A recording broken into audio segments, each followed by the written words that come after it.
Okay. Good morning, Dale. Nice to see you. And I see we have Hadassah. Is that for Esther? Yes, because Hadassah was founded the week before Purim in 1912. So Shabbat Zachor, we always do a special service honoring Hadassah.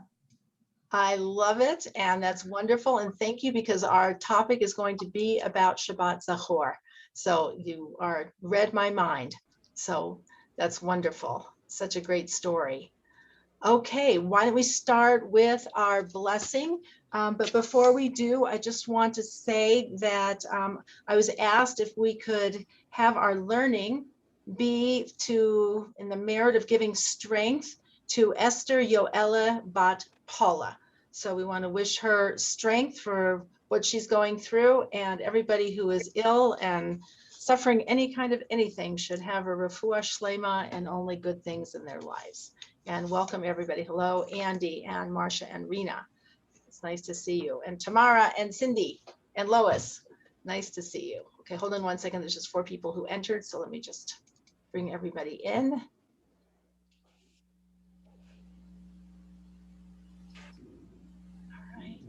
All right. Hi. Ellyn, Yes. if you can do me a favor.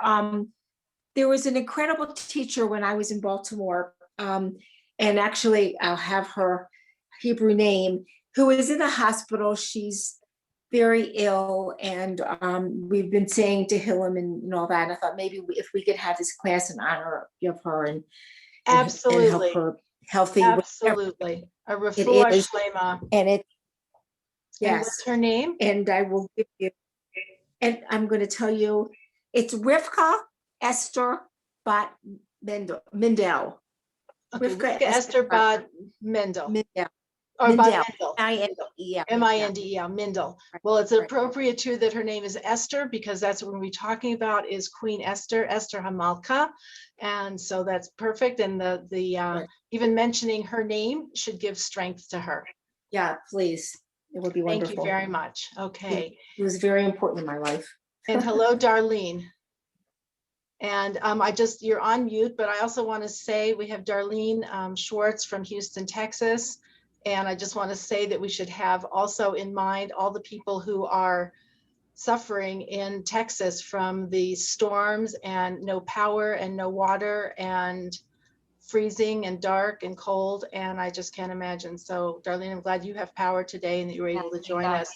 No, but thank you for your prayers, because there are a lot of people who I've heard things. This is worse than Hurricane Harvey, which was horrific. I saw things on the news. I just couldn't believe it. It's just terrible. Yeah. So we should have all of our things, all of our learning should be today really to help everybody who is suffering in any way. And can I mention a name?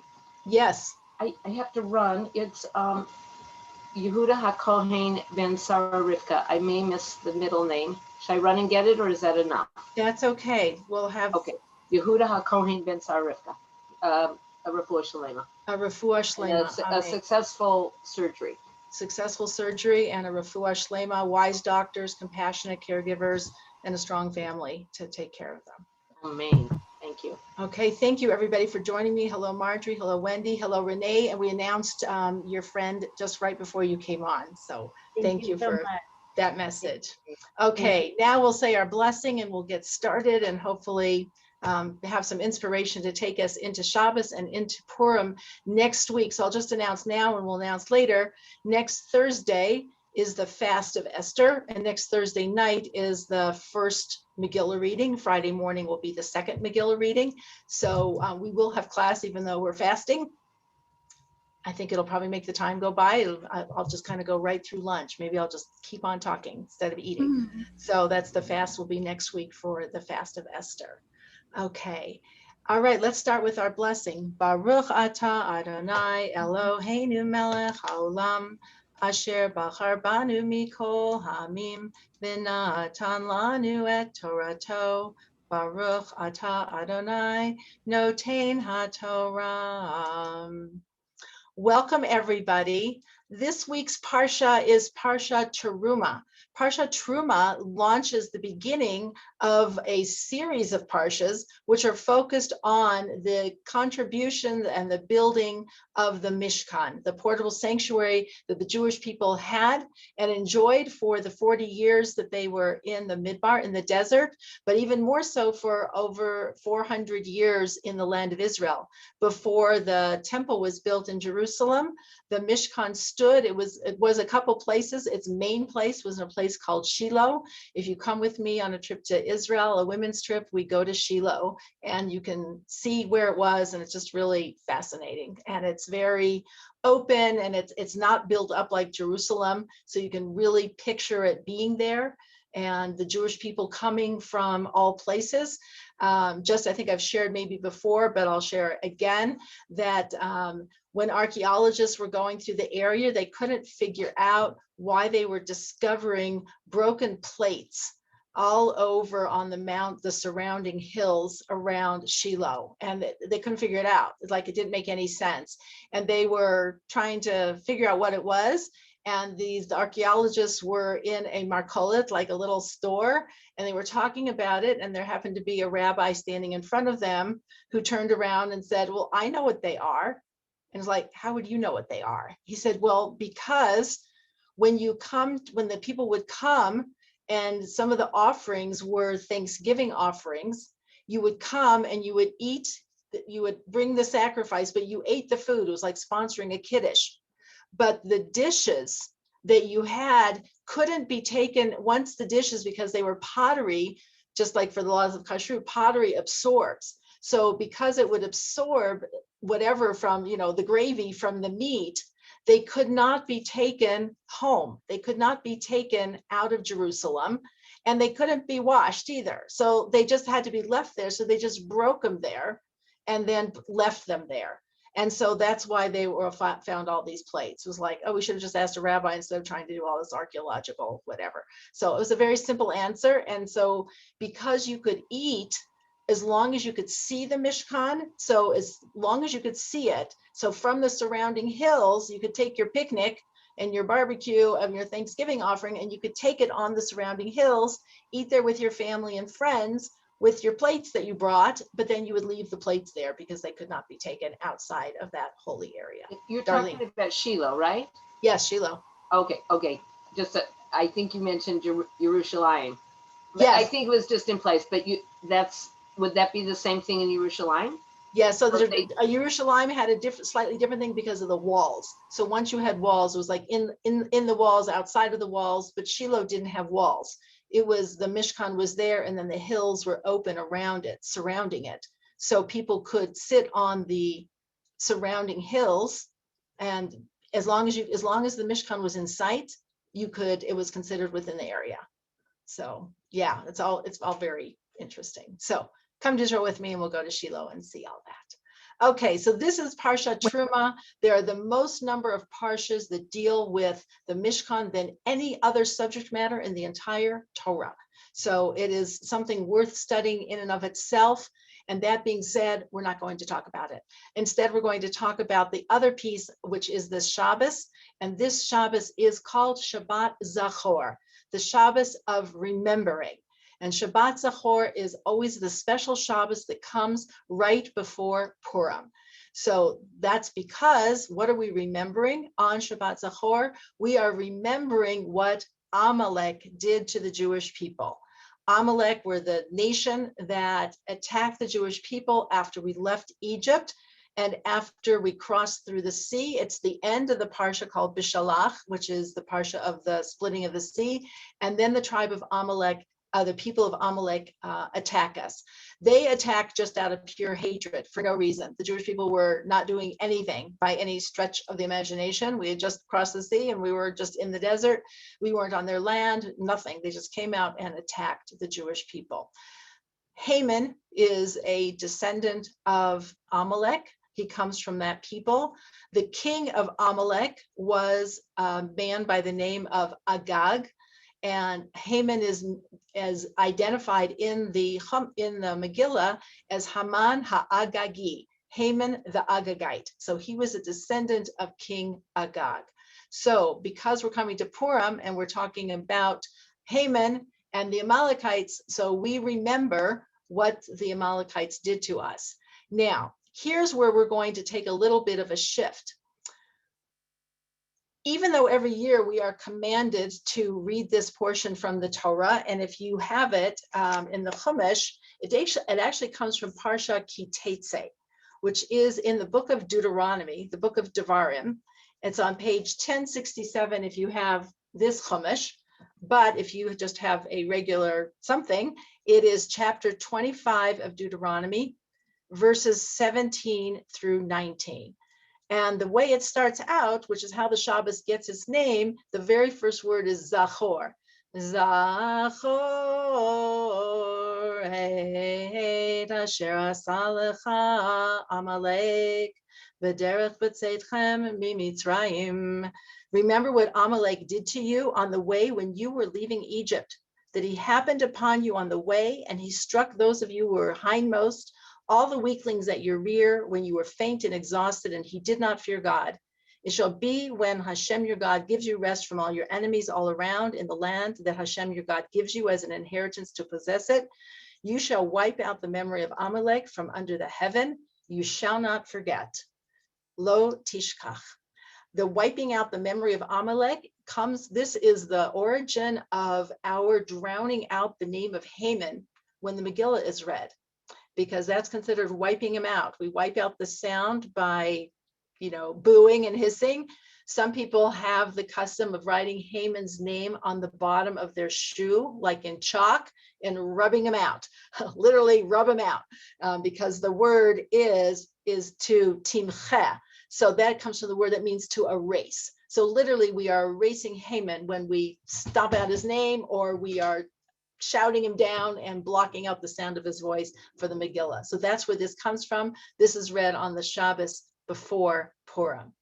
Now, we make a very big deal about this, but we're going to put it in a slightly different direction. And this comes, I want to be very, very grateful to Rabbi Mordechai. It's nice that his name is Mordechai, since this is a Purim related thing. And his last name is Kalatsky, Rabbi Mordechai Kalatsky, who was the origin of this. Half the information I'm going to share with you, and the other half comes from me. So we'll hopefully have time to put it all together. In this day and age, even though we probably have some really great candidates for people who are Amalekite-like, who want to wipe out the Jewish people, the truth is that we don't know who the Amalekites are. And the fact that we don't have the land of Israel running under a king, under the law of Torah, we don't have the obligation of wiping out Amalek as a nation, because we don't know who he is, and we're not constituted in the land of Israel in any way, shape, or form to have that obligation. That being said, Amalek represents a much bigger concept. And so we're going to look at this verse, and we're going to look at this description of Amalek from something that reaches us personally, because Amalek is connected to the force of the Yetzer Hara, of the evil inclination, of Satan. The word Satan literally means to impede, something that keeps you from getting where you're trying to go, or makes you regret what you have done when it was something good. That's called the Satan. So that force, that negative force, is something that all of us deal with all the time. And that's what we're going to focus on for Shabbat Zachor. And we're going to look at what is the antidote, what exactly is it, and what's the antidote? What is the antidote to this Amalek force? So we're going to take a look at it and understand this then, like it's called in a drush way, in a more, I think, a very interesting way that makes this very relevant to us. So when we go back to those same verses, remember what Amalek did to you when you were on the derech, b'tzeitchem mitzrayim, when you were leaving Mitzrayim. Mitzrayim also is a concept. It comes from the word meitzar, meitzarim, which are narrow, constricting places. Mitzrayim was called a house of bondage, a beit avadim. It was a negative place, and the Jewish people were leaving it. So many people at their seders talk about, at their conversation at their seders, what are narrow places that you've left? What are places, whether it was a habit, a thought process, or an actual place, things that you have had to leave, that you wanted to leave, that were hard to leave, even if they weren't good. That when we want to make a change, and we don't necessarily even have to say that it was bad, because we're told we can't hate Egyptians. I see that my voice is now off with my mouth. Okay, sorry about that. I don't know how to fix it. Okay, that we can't hate Egyptians because they hosted us. They hosted us in Egypt when we first went there. And so we can't hate the Egyptians. So we have a little bit of a relationship with Mitzrayim. The places where we were maybe served a purpose in their time, but then became someplace that we needed to leave. But when you leave and you are vulnerable, I think about, women, for example, who are leaving abusive relationships. Oftentimes they find it very difficult to leave because the fear of the unknown. They're very vulnerable when you leave. You think you're vulnerable when you're there, you're even more vulnerable when you leave. So leaving anything, leaving a habit, leaving a mindset, leaving a way of leading your life. I've always done it this way. I've been like this for 10, 20, 30, 40, 50, 60, 70 years.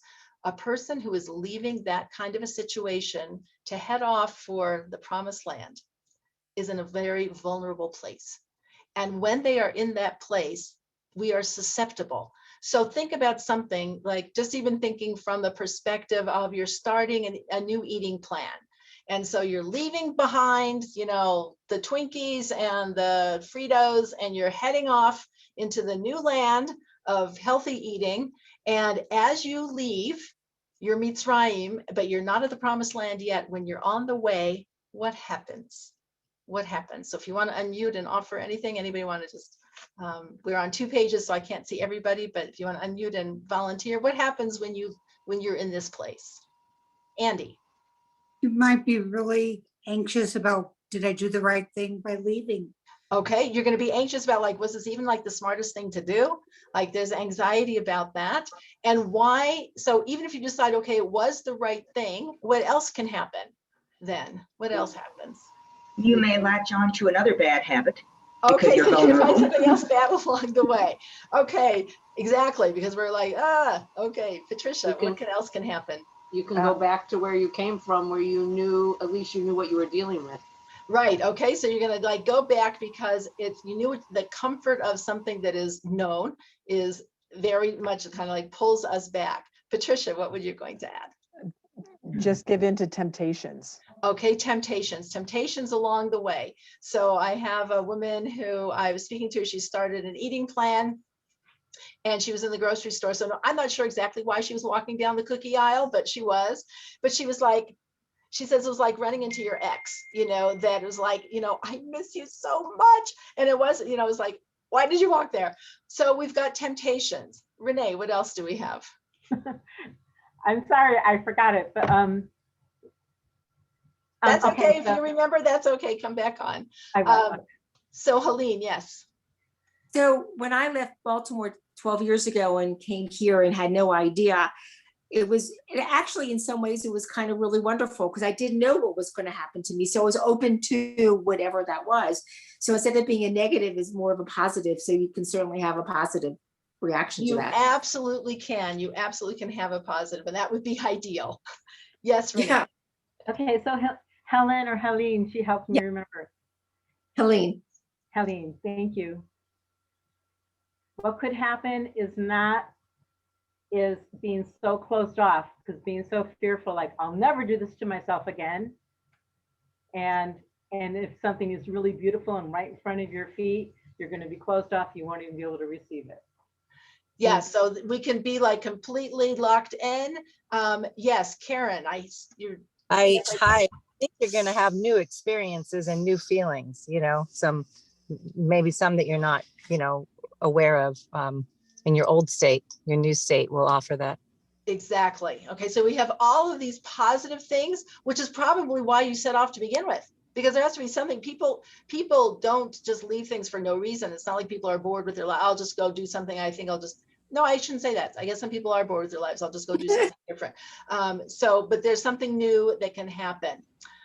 when we're trying to change ourselves, the other thing that can happen is we often run into a lot of resistance. We run into people who try to discourage us.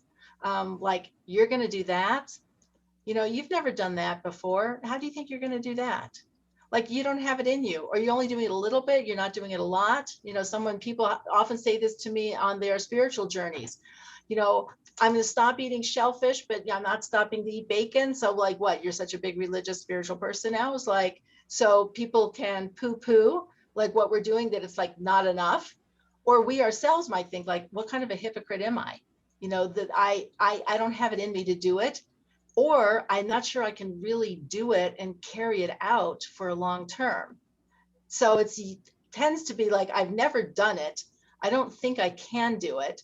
And if I can do it, I don't think that I can continue doing it, because then we get into the mode like that has been very successful in 12-step programs, which is one day at a time. Instead of like, you don't have to decide that you're never having a drink again. You don't have to decide that you're never speaking Lashon Hara again. You don't need to decide that you're going to observe something in Shabbat. You don't need to decide that you're never going to have a chocolate sundae again. You don't need to make that decision, because those decisions are past focused or future focused, as opposed to the decision that we can make right now. It says Amalek is the force that comes to thwart you and discourage you. And the word that is used is when it's described how Amalek came, because just remember, the Jewish people were on a high. The 10 plagues, leaving Egypt, splitting the sea, seeing the Egyptians dead, they are like up here. And then the Amalekites comes like, you're a bunch of slaves. You're a bunch of runaway slaves, for that matter. You think you're so spiritual and so high? And the word that is used, it says that they happened upon them. But the Hebrew is that they karcha, asher karcha b'derech, which means to happen upon. But it also is the word kar, which means cold. They chilled them out. And I don't mean chill like how people use it now, like, oh, it was very chill, in a relaxed way. They decreased their enthusiasm. They took away their passion and their excitement for what had happened, and they attacked them in that way. So you'll find people like, what do you want to do that for? People here, like, again, that you're taking on, oh, so now you're going to be like this healthy food guru. Now you're going to be like so super religious. Now you're going to be like this exercise person. And then they're also waiting there to see like when you mess up, you know, so for sure to see that, you know, when you have something has happened. So all of this is the force of Amalek, and it comes asher karcha baderech. It happens when you're on the way to it. And it's almost as like our vulnerability is the greatest when we first leave. And then once we get to the promised land, and then right before we get to the promised land, you ever notice that right before somebody gets to a milestone, how many people, again, happen like in the realm of addiction? Somebody's about to reach the anniversary of being sober. That's actually when they're the most vulnerable, because there is a heaviness of expectation of like, I don't know if I can do it. And people will fall off like right before. It's like, but you almost made it. And it's almost like a fear of success, because then if I do make it, that means that I'll have to keep on trying. And it's easier to, like, as someone mentioned, like spring back and go back. So it is not so easy. This leaving Egypt and being on the derech and having this force that comes from external factors, as well as our own internal voices that tell us all of these discouraging things, and that this makes it very hard for us to achieve. And this is what must be wiped out. The word Amalek has the same numerical equivalent as the word Safek. The word Safek means doubt. It's like when we have doubts, either doubt about like, am I really up to this? Doubt, can I do it? Doubt about what will other people think? All that doubt factor is what gets in our way. So doubt and Amalek are this one and the same thing. And that's what happens to us on the Asher B'Tzeichem Mimitzrayim, Asher Karcha Baderech, and they came upon us and chilled us out on the way. And this is what we are trying to wipe out. Ellen, what's the Yes. numerical? What is the numerical? Let's see. So Safek, so a Samech is 60. Fe is 80 and a Kuf is 100. So I'll let you do the high math. 240. Okay, so that's Safek and it's the same as Amalek. Thank Okay, you.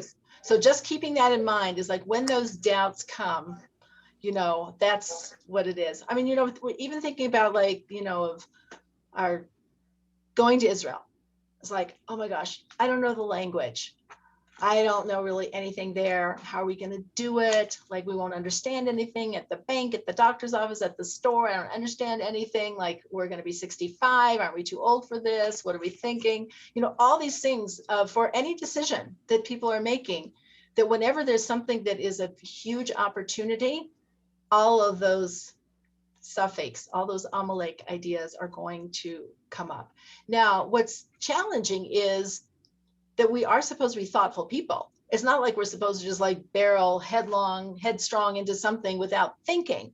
The challenge is that our thinking sometimes gets the better of us and it spins us into a place of doubt that is not the appropriate kind of doubt. It's not being careful, it's being doubtful. And that is a whole different thing. So we over the weekend, we watched a movie that was it was called Julie and Julia. It was about a woman, you know, who decides to make all of Julia Child's recipes in her French cookbook or something. Great movie. Yeah, I'm sorry, what was that? I really enjoyed that movie. It was a Yeah, great it was a great movie. It was really good. And the Julie, the woman, so she's going to write a blog. So her mother, so sometimes it's, you know, it becomes a caricature. Her mother's like, you're really going to do that? Nobody's going to read your blog. Don't just, you have a family to take care of. You have a job. Like, why are you doing this? So that voice is the voice that we hear from parents, from siblings, even from well-meaning friends who just want to protect us, and from our own little voices in our own heads. So this is called the voice of Amalek. This is Safek, and it usually rises up when we're on our way to something that is not just a change, but that is a change for the better, that is some improvement. And part of it comes from when we do something to improve ourselves, even if we don't say anything to anybody else, we're not saying that they have to do it. Our improvement is a rebuke to other people who are not improving, which is part of why people don't want us to improve, because it is an implied criticism of where they are. Even if you say absolutely nothing and you're not even thinking about it, they're thinking about it, because what it really means is, well, if they could do it, I could too. So this is the, you know, the Amalek, a voice also that is like, don't you be so high and mighty, because then really, you're really saying everybody could get to that place if they wanted to. So it is an implied criticism of other people. Okay, so that's Amalek. That is where we are.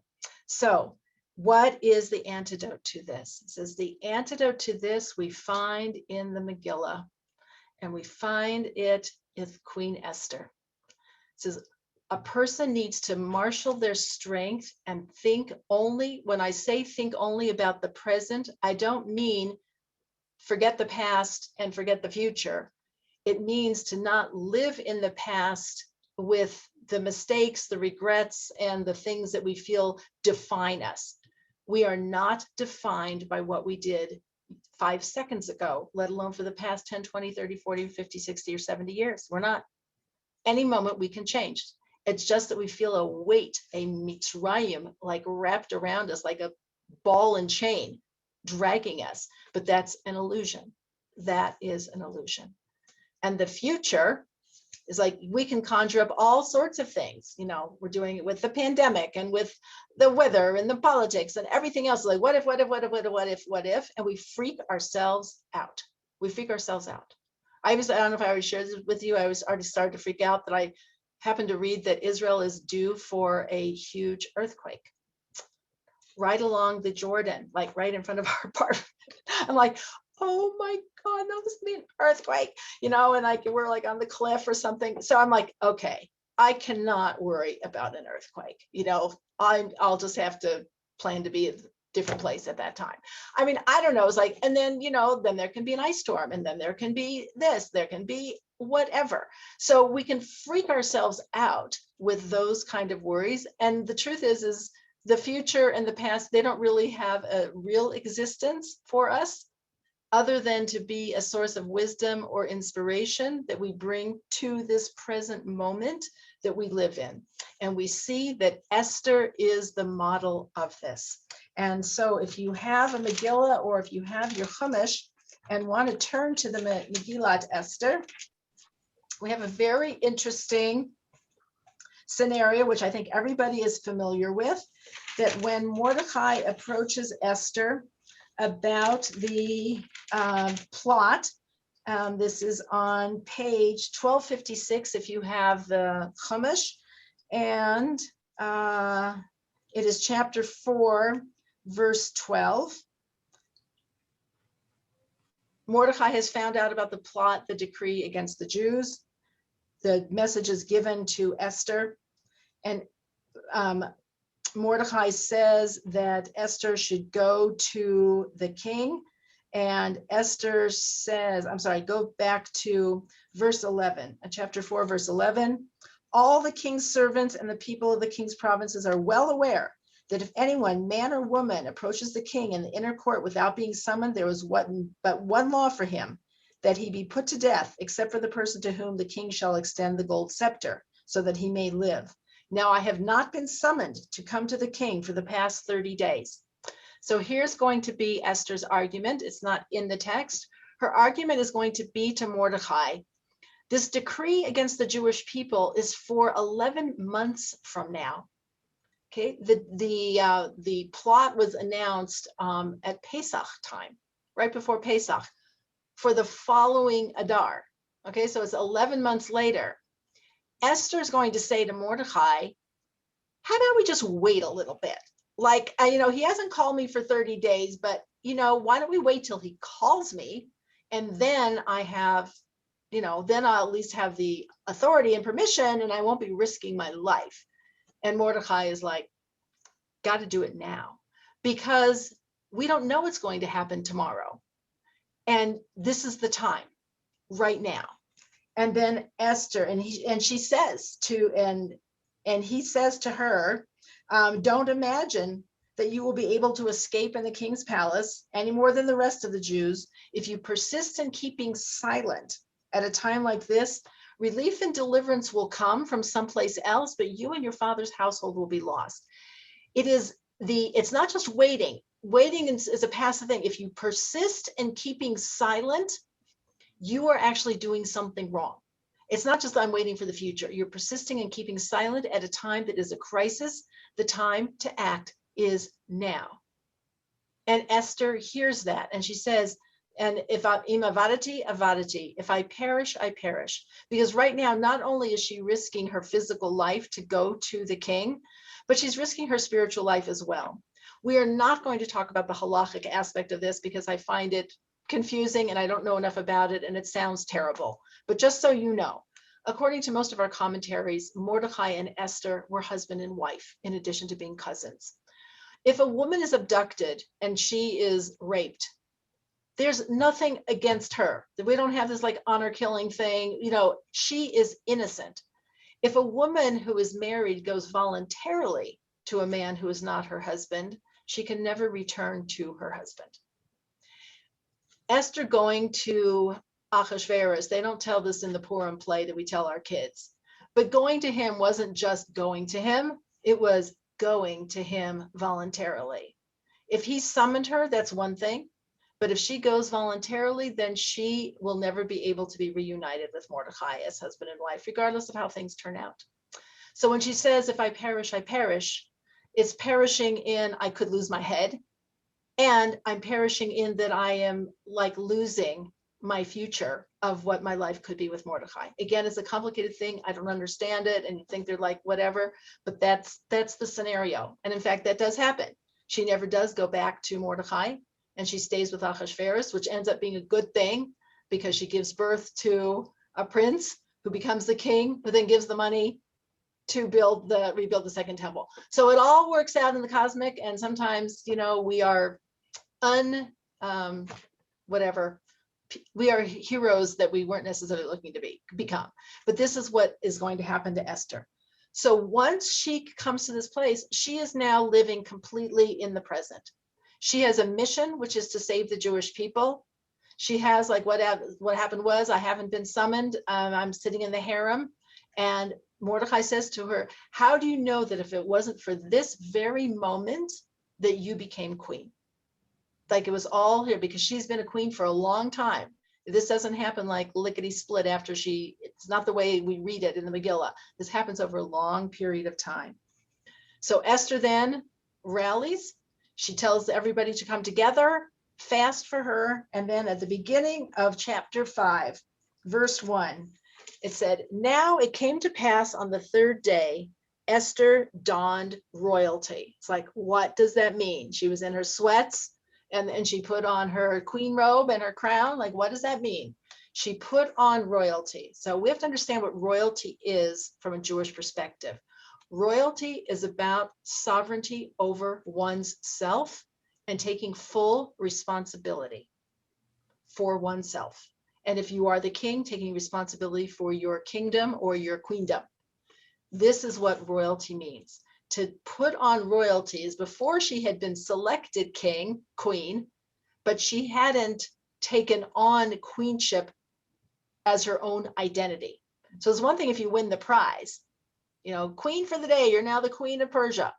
But she didn't really see herself as the queen of Persia. So who is she really the queen of? She's really now the queen of the Jewish people. That's who she's the queen of. And the truth is that she is a queen because she is a descendant of King Saul. So she is of royal lineage and she is the queen. So she says, it says she dons royalty. She comes in now and she's not going to go to the king like King Ahasuerus. I have something I want to ask you, you know, can I? So first of all, she has to get to the palace. Now, if all the king's people know that nobody's allowed to come to the king unless they've been summoned, and if they were summoned, they would then be accompanied. Just think of any ruler who's going to have security forces along the way before you get into the inner chamber. So according to the Midrash, it says that she had to go through 7 chambers that all had armed guards that were supposed to kill her. That's what their job. You kill anybody who tries to approach the king if they haven't been summoned. So the first one, so Esther comes in, and how does she come in? With royalty. How do you hold yourself? This is like you dress and walk for success, head held high, shoulders back, confident with a mission. I'm on the derech. I am on the way to doing something important. The first armed people are like, wait, it's the queen. She looks like she's knowing what she's doing. So, you know what? I don't really want to kill her because, like, what if Ahasuerus changes his mind and, like, maybe he did want to see her and then, like, I'm gonna have my head chopped off. So, you know what? I'll let her go to the next chamber and, like, let the next executioner take care of her. And she goes through each one, and each one was like, well, the first one didn't do it. So, like, why should I be the one? I'll let the next one do it. And then by the time she gets to the 7th, it's like, all 6 of them let her through. I'm not going to be the one. Like, let's. But how did that happen? These are people who are like the trained anti-forces. It's like because she came through as a malka. She came through as a queen. And when you come through like that, which is a mindset, it wasn't just put on your crown and, you know, your stole. It is a mindset. That is the antidote to the destructive forces. And it is only then that Ahasuerus actually calls her Esther Hamalka. So now we're going to see that when Esther takes responsibility for something, she is called Esther Hamalka. So she had a little brief introduction of Esther Hamalka earlier when Mordecai had learned about the plot against King Ahasuerus, and she had gone to the king with that information and saved his life. She's called Esther Hamalka. And then she's mostly called Esther, Esther, Esther, Esther, Esther, until we get to chapter 5, verse 2, when the king noticed Queen Esther standing in the court, she won his favor. Esther Hamalka. says, and this is the beginning. All of these things where she's taken responsibility and where she's the Malka, this is Haman's downfall is going to come from her asserting her Malka-ness, her queenliness. As it happens, the word Malka, which means queen, is the same gematria as Haman, Haman, which is 95. So He equals 5, Mem equals 40, Nun equals 50. 95 is the same as Malka. She, in order to be the person to go against Haman, the Amalekite, she had to be a Malka. She had to be a person who could walk with confidence, presence of mind, focus, and true inner centeredness and sovereignty. It's like, I don't know what's going to happen, but I'm moving forward. I don't know if this is going to be a good thing, if whatever's going to happen, I'm moving forward and going through. And then the opposition melts away. It melts away. Renee. Like what you said before, the poison is actually the antidote. Exactly. So it's like there has to be something that's strong enough, you know, just like, you know, with the vaccine, there has to be something that is a counter force. What is the counter force to Haman? It's Esther, not just Esther as Esther, Esther Hamalka. And once she takes on that responsibility, on one hand, from looking at it from the outside is like, oh my gosh, things just got very dangerous, very uncertain, very doubtful how this is going to go. And she walks through a complete 7 chambers of potential destruction. But her Malka-ness allows that actually to go away. But you don't know that at the time because it doesn't feel like that. She doesn't go through each one saying, well, that was a snap. I'm sure this next one's going to be easy too. It's like, no, no, no. Each time you open the door while you're on the derech, you don't know what's going to happen. And you have your doubts. But the antidote to the doubt is to assume your queenliness. You know, go get yourself a crown and wear it. Okay, so it's Esther Hamalka is the antidote to this. So when she goes in, and this begins the beginning of Haman's downfall, is by her asserting her royalty and her status there. Any questions or comments about this? Let's find it so fascinating. Okay, so think queen about yourself when you have any of these challenges, when you're on the derech, and to acknowledge that there is going to be this force. I mean, hopefully it's not executioner standing by, but sometimes it feels like that.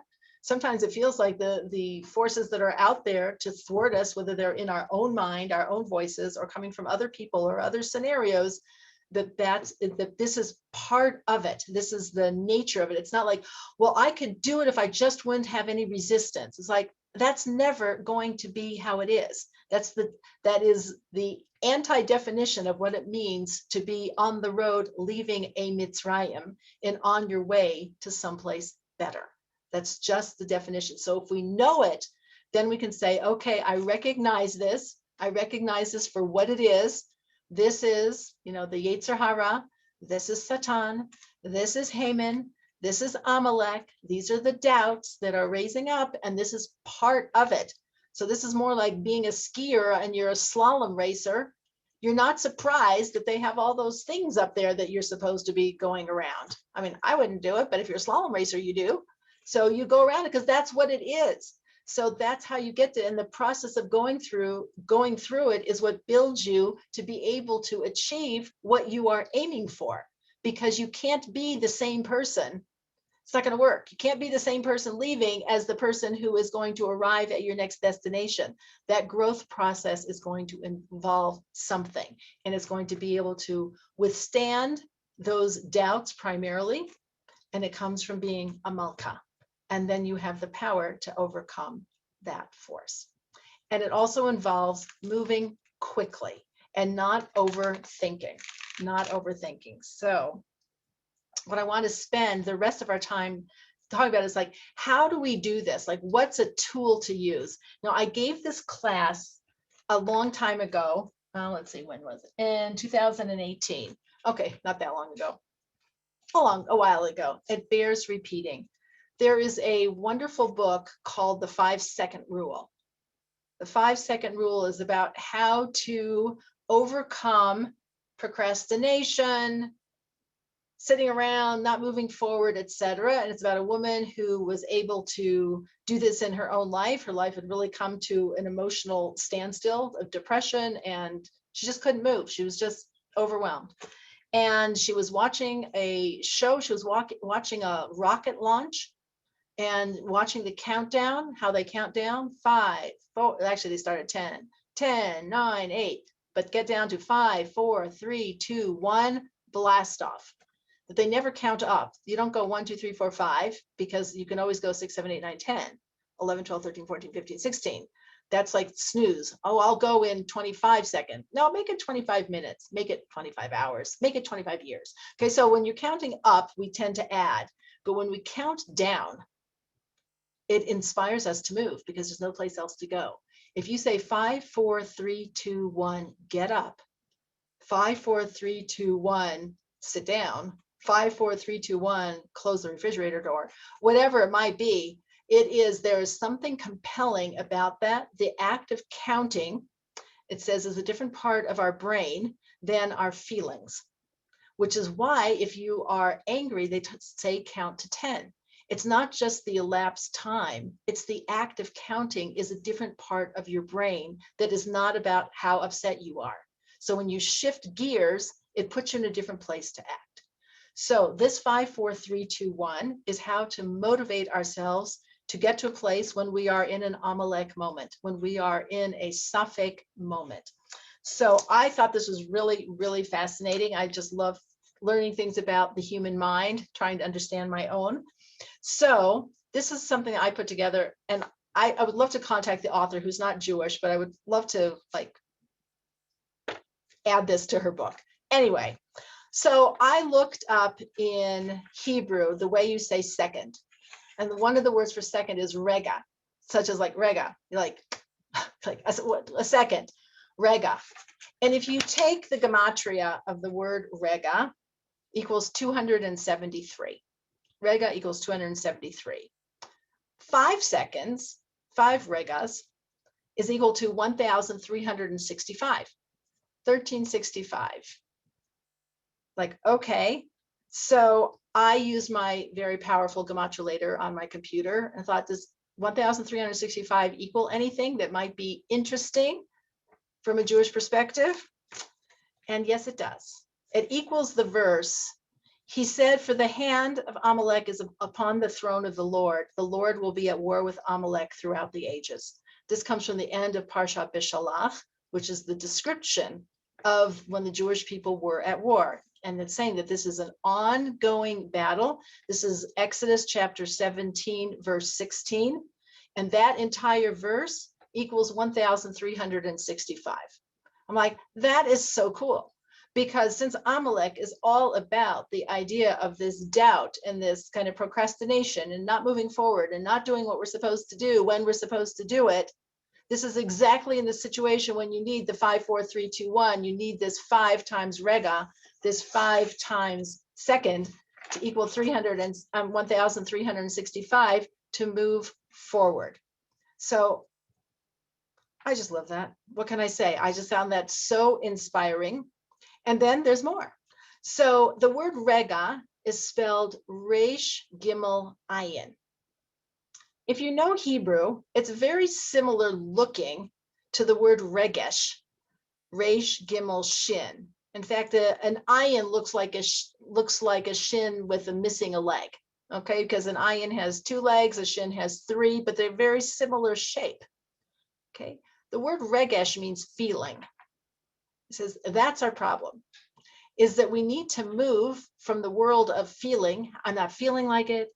I don't feel like it. It feels like it's too much. It feels scary. I don't feel safe. It feels this. I feel threatened, blah, blah, blah. All the things that's like are really feeling. When we say we're thinking about it, it's not really thinking, it's feeling.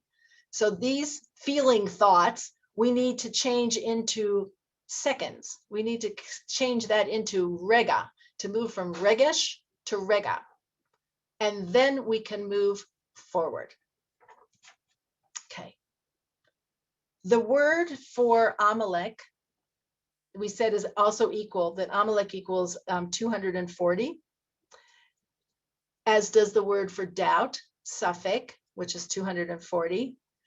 The letters of the word Safek, which are Samech Fe Kuf, that's how you spell Safek, can also be rearranged, same letters, to spell the word Pasak, Pasak, Pe Samech Kuf. What does Pasak mean? So it means two interesting things. A psak means a decision, like a psak halacha. You go to a posek, a person who makes halachic decisions, and you get a psak halacha. You get your halachic decision. But it also means to stop. So that's why a sentence is called a pasuk.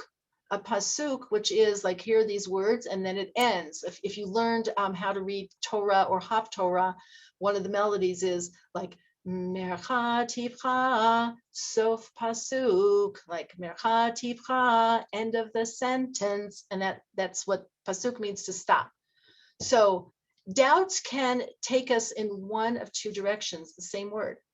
Either it makes us stop and not do anything, or it gives us a psak, it gives us a decision in order to move forward. So we have to do something with the suffix. We have to do something with the doubt.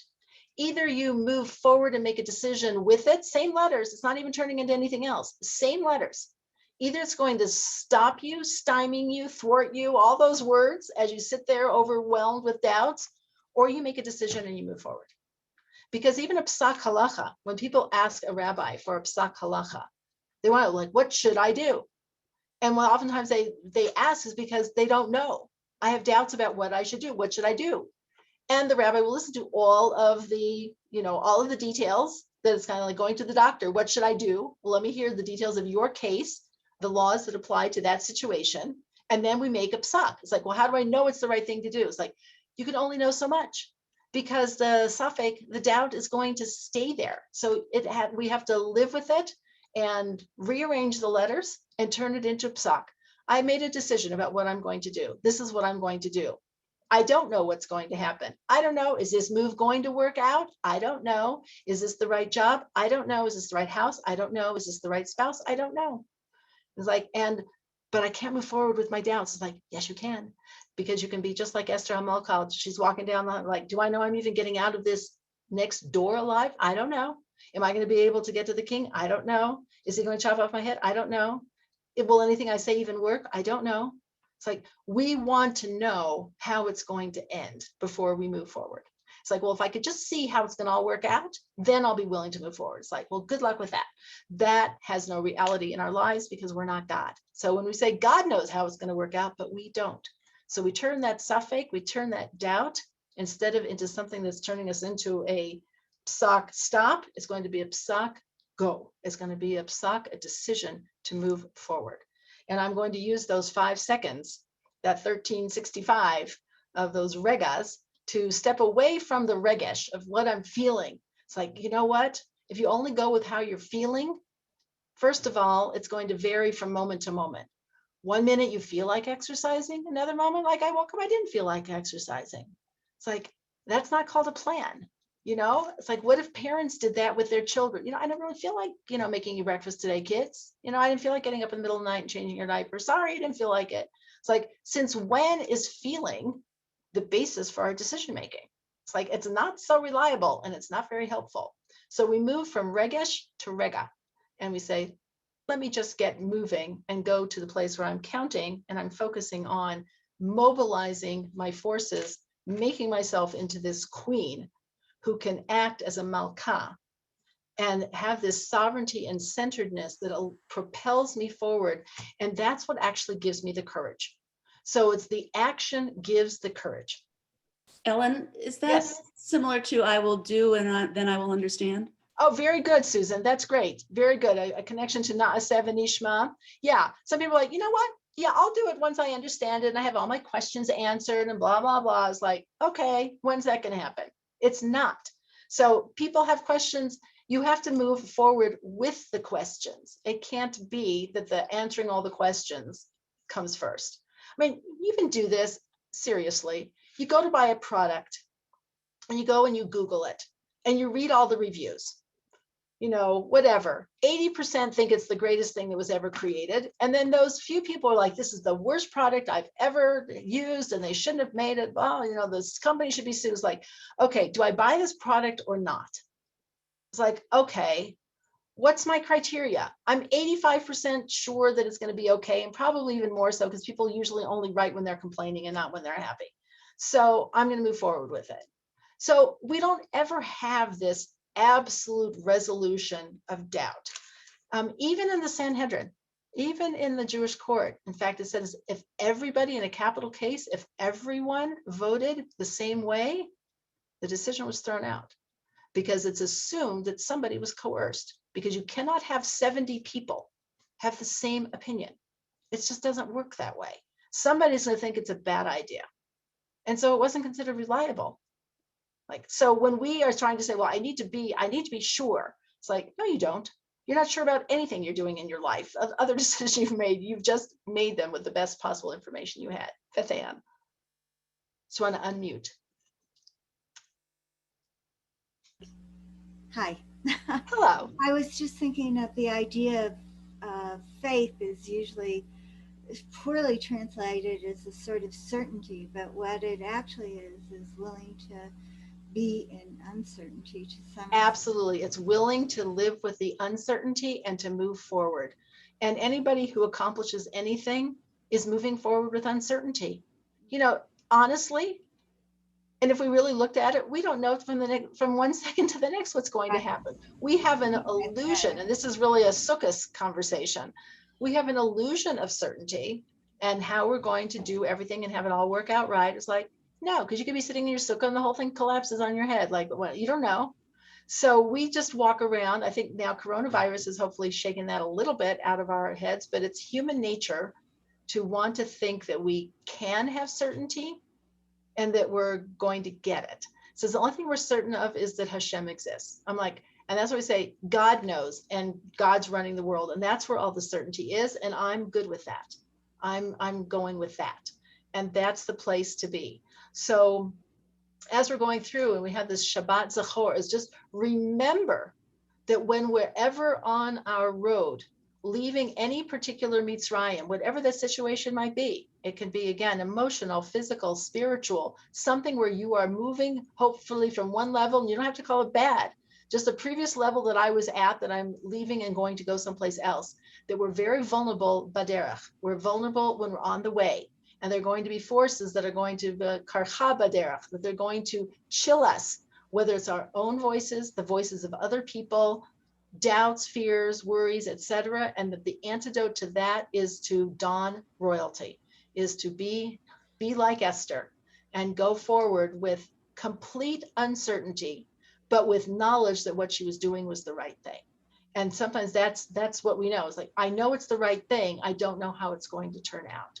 And that when I need that help to get my malka off the couch is to use that rega of those 5 seconds of getting to 1,365 and recognize that Hashem, there is going to be an ongoing from generation to generation.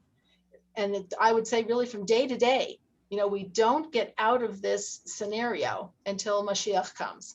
You know, we don't get out of the scenario where we don't have this challenge and this conflict, but we have tools. So now we have a person in the form of Esther Hamalka.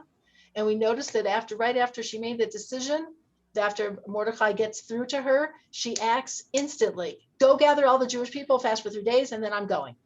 Okay, and it wasn't 3 days like I'm gonna put this off for 3 days. The fasting was part of the process. She didn't say, well, you know, let me think it over a bit and I'll get back to you. My people will call your people. She's like, no, I'm like doing it. So she acts on it. And I don't know if she said 5, 4, 3, 2, 1, blast off or not. 5, 4, 3, 2, 1, go to the king. But it was something like that. Because if she really would have been talking about how she was feeling, and trust me, she wasn't feeling so great.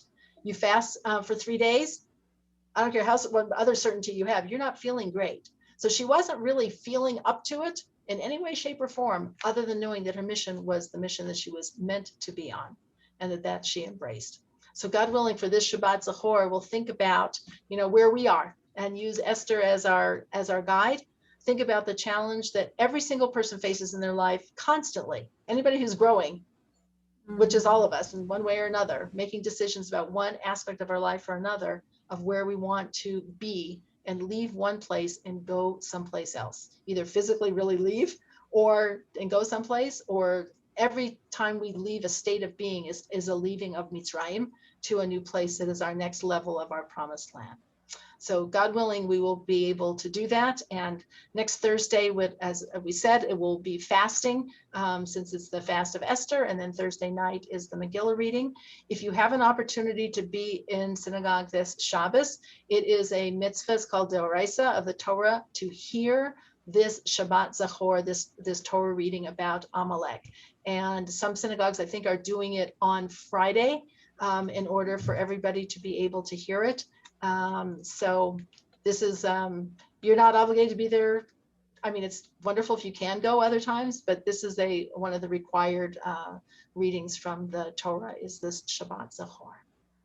So I would love to thank you, Karen. I needed it too. I'm like talking to myself, trust me. I'll just share one thing, I know a few moments. So I decided to sign up for an Ulpan class online to start with my Hebrew. My Hebrew is mostly, for davening and Torah reading, which doesn't really go so well on a conversation like, can you pass the fork kind of thing, which I don't know how to say. So I looked at this thing. I must have looked at, if they were tracking how often I opened up the page, the website, to see whether I should sign up, like 15 times. And it was like, oh, it's too soon. We're not going for a couple of years. It's too soon. Well, I don't really have somebody to really talk to in Hebrew with so much. So it's probably not. I was like, oh, it's kind of expensive. Like, oh, I probably am not so good as I think I am. I said all of these things. And finally was like, sign up. Sign up. Well, just a little commercial, given Hadassah, and of course, Henrietta Zold had the courage and the challenge of Queen Esther, and look from her little thing where we are. But do you know you're a Hadassah member for $36 a year? Yesh kitab b'ivrit kol yom sheni, yesh bishvil beginner v'gam intermediate, and you could just sign up. And our teacher is amazing. Wow. And we break into breakout rooms and we talk Hebrew with each other every Monday at and it's 2:00 our time. So if you want me to send you the link, it's a wonderful class. It's $36 for the year. Send me the link. I will do it after my Ulpan class, which goes through June, because I already signed up for it and paid for it. So I'm going to do that. But I was thinking already, what do I do afterwards? But this would be perfect. So I'm so glad I mentioned it, because I thought that was the other thing. I thought, okay, great. So you're going to do it now and then not talk Hebrew for a year and a half and then forget everything you learned. But this is a wonderful answer. It's kind of like Ulpan. We're learning about hospitals and doctors and what you say when you go to the doctor and what you say when you go to the airport. And it's wonderful. Great. That's wonderful. Thank you, Dale. I'll look forward to that information. Thank you very much. Yes, if you send it to me, I can send it out to everybody if anybody else is interested. So that's wonderful. Thank you very much.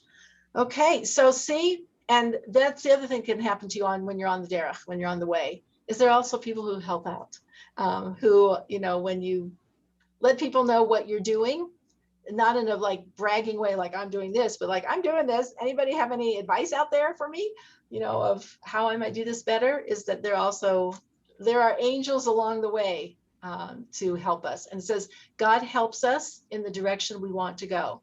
So yes, we've been focusing on all of the obstacles that come up, but God helps us in the direction we want to go.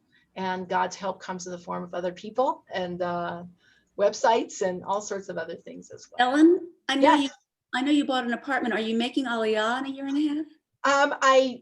I'm not exactly sure what our plans are. We're probably going to go through and make Aliyah. I'm not sure exactly what our plans are going to be, but we are probably planning to be there more than here.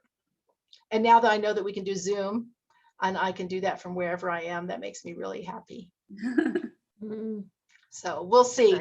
A lot can happen in 2 years. Go. A lot can happen. I'm just like, okay, I'm just going to do something that prepares me to go. And then we'll see what happens. We'll see. So yes, Renee, and then Daisy. I'm sorry if I missed this, but who were the ancestors of Amalek? We were supposed to destroy a whole town, but Not a But there town was of people, reaction? a whole people. Okay. Amalek. Amalek is actually a descendant of Esau.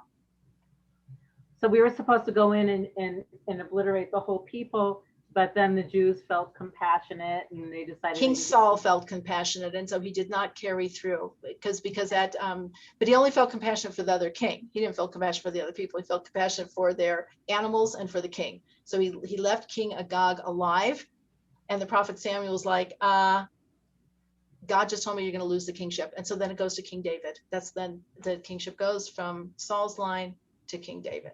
Another wonderful story to tell sometime. We'll go into all the details. Thank you. Sure. Daisy. Let's see, you're on mute.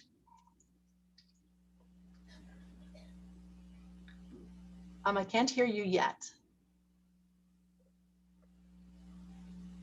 You can just press the space bar and hold it down and it unmutes you. Oh, I didn't know that. Thank you.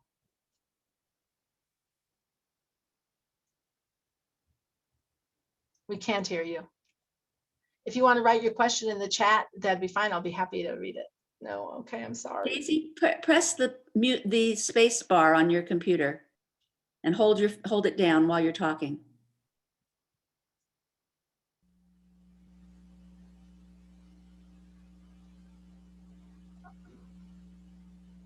Okay, I'm sorry. All right. Okay. Daisy always has something lovely to say, so I'm sorry we missed what you had to offer. All right. Anybody else? Yes, Eileen. You know, my mother of blessed memory was Malka, and she Oh. truly was a queen. In English, her name was Margaret, and she was known as Malka. She was the queen of our house and of That's so beautiful. Beautiful. Yeah. Great. Thank you. Well, you just remember that Sarah was a queen. That's what, Sarah Hashem is the queen of Hashem, of the royalty of Hashem. So as Sarah's daughters, we are all royalty. So it's not like, oh, I'll pretend to be queen. It's like, you are. So, all right, ladies, have a wonderful Shabbos. Thank you so much for joining me with this. I really enjoyed getting to share it with you. Thank you so much. You. Okay, bye-bye. Thank Bye-bye. you.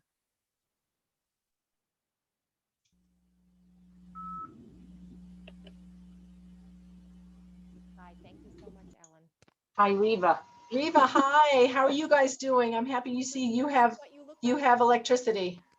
Yeah, we have electricity. We didn't have water pressure, which is why my school is. We can't hear you. We didn't have water pressure, which is why my school is. You didn't have water pressure? Right. So there's no bathrooms. So I Zoomed today for like a half an hour just to, daven with them or something. But I was like, at 12, and it was supposed to be at 12 o'clock. I said, could we make it earlier? Aww. I thought maybe we could. So they did. They made it earlier, and here I am. I'm so glad you joined us. Yeah, thank you so much for sending me that link. I have to go on Zoom to see my neighbor 2 doors. Go figure. Okay. Ay, so crazy. Reva. Good to see you too, Ellen. All right. Have a wonderful Shabbos, everybody. Bye. Bye-bye. Okay. Love you. Bye-bye. Thank you. My pleasure.